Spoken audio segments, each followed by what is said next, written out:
mjafton shembulli i Ibrahimit alayhis salam që përmendet në vazhdimsi, i cili u gjet për një sprove të madhe ku pa në ëndër e ëndrat e pejgamberëve janë të vërteta, janë kërkesa reale që ai po e therte të birën e tij të vetëm.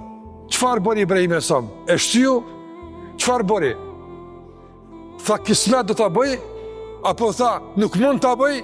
Jo, nuk është kjo përgjigje besimtarit. Mirë po ju detua djali i tij i cili ishte edukuar në frymën e këtij parimi, që atë që kërkon Allahu duhet zbatuar, nga sa Allahu nuk kërkon atë që është e pamundshme. Allahu nuk kërkon atë që është e dëmshme. Prandaj nënshtrimi mund të jetë i vështirë në moment, por pasojat janë gjithsesi dobipruese për çdo musliman, çdo adhurues, çdo i tillë që i nënshtrohet Allahu te barekuhu teala. Dhe si ishte reagimi i djalit të tij? Tha ya abati fa'al ma tu'mar. O bab, bana që të ka urdhëruar Zoti, s'ka fjalë to. A ka thënë Zoti kështu do të më apo kështu ja bëjmë? Interesant. Çfarë përgjigje e shpejt, çfarë nënshtrimi marrëmendës që ka të bëjë me sakrificë, s'ka ishme të pa kuptim për njeriu. Mirë po, e ka kërkuar Allahu xhallahu ala dhe kështu ja bëjmë. Ibrahimi alayhis salam prapë mund të jetë shembull i radhës.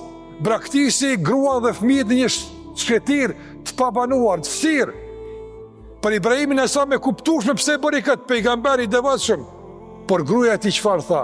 Allahu amaraka bi hadha. Allahu të ka thonë mi abo që shto tha po. Tha atër Allahu s'na hub. Me që ai ka thonë, na po nështrojemi. Nuk di që shja bëj, nuk di që ka me ndodh, a me di që keq nuk mbjen. E që është bindje jonë?